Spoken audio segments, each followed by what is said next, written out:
Hello everyone, welcome to another Classic Movie Monday, and as you can probably tell by my hat, as well as my stripes, I am French girl minion Michelle, and for this particular video I am going to be addressing the Phantom of the Opera, the 1925 version.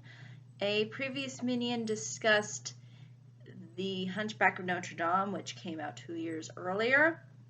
And so we are going in order as far as these Classic Movie Mondays are concerned, because we are discussing in particular monsters. And the Phantom of the Opera is the second monster within the Universal monster lineup.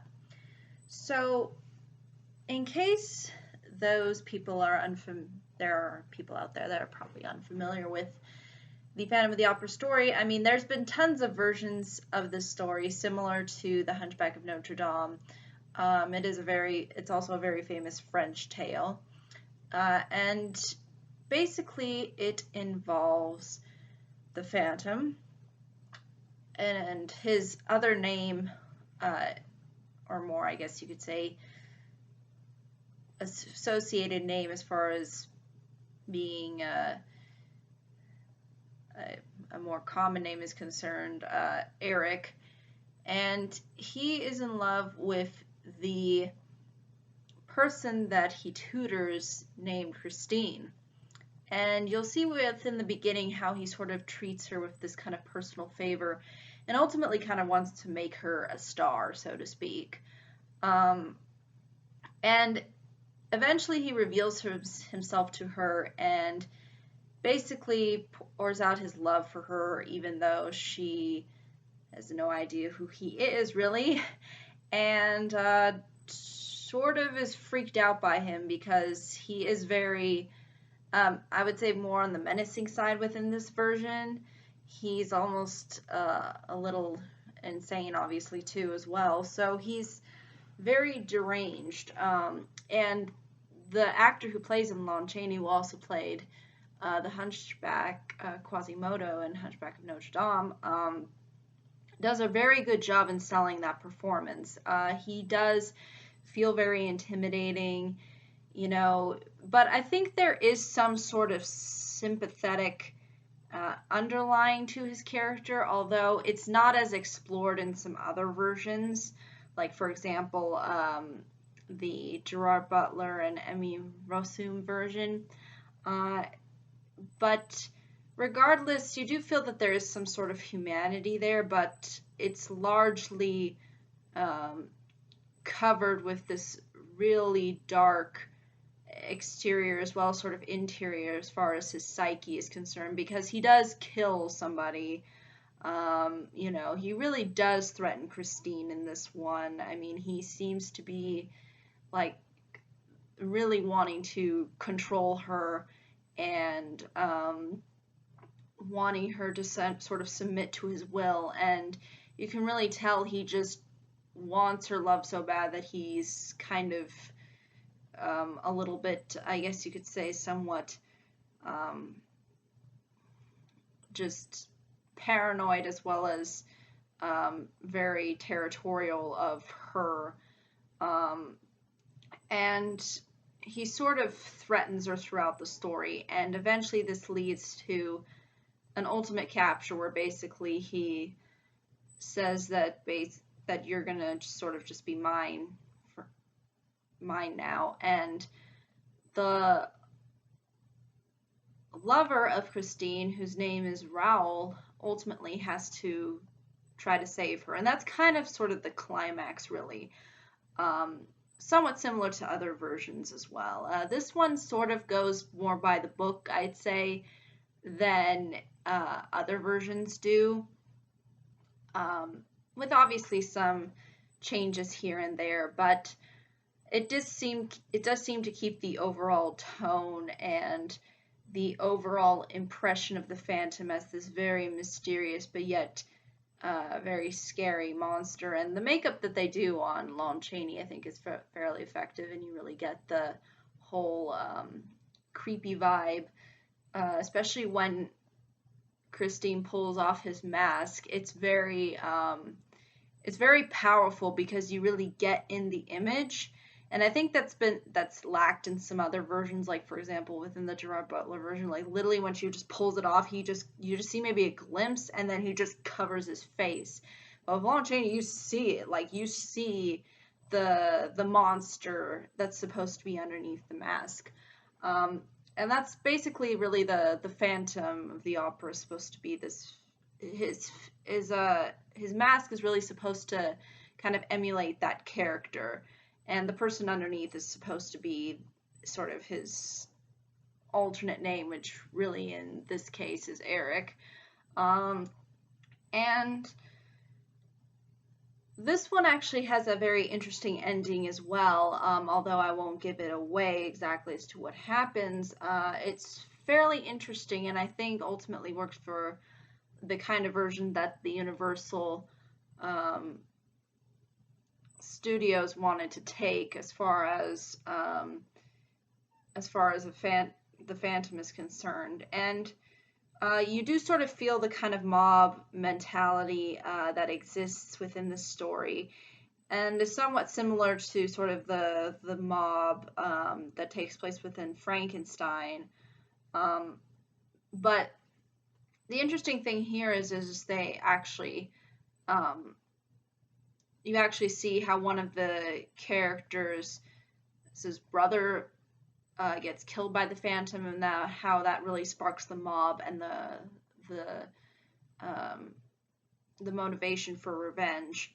So that's largely what this story entails. It's pretty straightforward. It doesn't try to sugarcoat things too much. There might be instances where people might feel a little strange because, like, at certain points I felt like that things were kind of going on for maybe a little bit too long, like that they didn't need to be as stretched out as they were.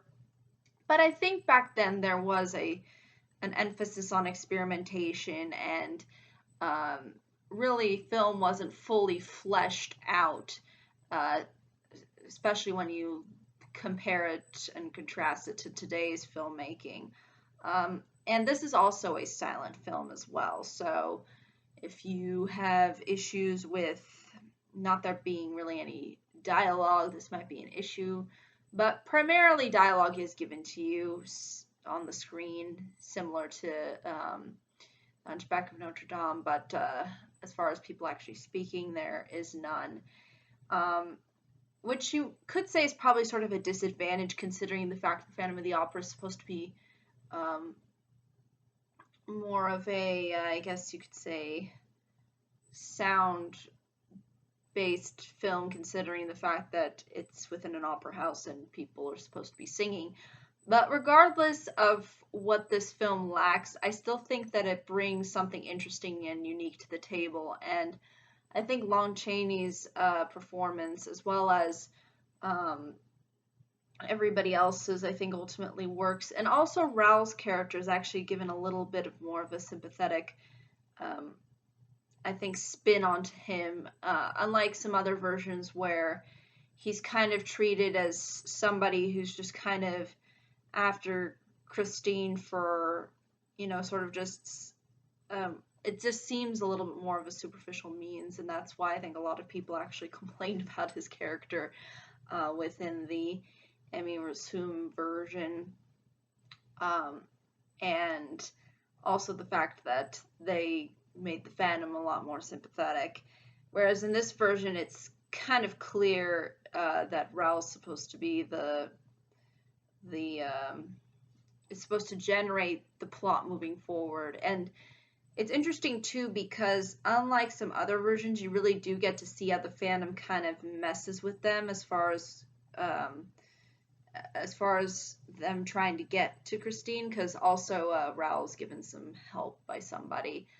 But when you see how they try to get to her, it's fairly complicated because the Phantom lives in like these dark catacombs, and he sort of sets up these traps for them, and kind of tries to get Christine to do what he ultimately wants so that they'll survive. And So he really does kind of bring out he really does make it fairly intimidating, and tries to really show his capability as far as power is concerned and control. So he is an interesting character in that sense, and he really does use his sort of hiding place from the world as in particular, a huge advantage. And it's also emphasized too within the film that these catacombs are supposedly supposed to be like older places that existed within medieval times, where they would basically torture people and horrible things sort of happened there. And again, we're given a little bit of history behind the Phantom, but not really a huge amount. Unlike some other versions that really do dive into his character and try to make him, again, a little bit more sympathetic. But here, I don't think he is as of a sympathetic character as other versions. And I think definitely Raoul in this version is a little bit more likable than previous versions, because it seems like he generally, from the get-go, has genuine feelings for Christine, and it's not like he just came back out of the blue. So I think that really is what makes this version work overall. Obviously, people might not like it as much, depending on if you feel that the Phantom is not given maybe as much dimension as other versions. But regardless, I think his interpretation is this interpretation of him is rather interesting, and I think gives off a very unsettling and sort of disturbing presence. And I think that's largely what these films, in particular the monster films, were trying to do, is they were trying to offer these very gruesome looking characters and bring out sort of the horror. And largely, that is what we'll end up seeing as sort of these monster movies kind of evolve and take on different shapes and forms. And in this particular version, I would say definitely the Phantom is treated more of as a monster than really a man, so to speak, or someone of I guess you could say, a civilized society, really, because he is so he's just so crazy, and sometimes his decision making is a little bit nonsensical, especially considering the fact he kind of killed the guy that he kills for really no, I think, real reason, actually. But it just shows how insane he is, and how his insanity is largely driven by his desire for Christine. And it definitely works in this version if you enjoy these sort of more old-timey films. But I think that's really ultimately all I can say, though, without really giving too much away about it. However, if there are any questions, comments, concerns, I'd be more than happy to answer them. Thank you so much for watching. I hope you all have a pleasant day, week, month, and year. And this is my video. Hope you all enjoyed it, and I wish the next minion much luck.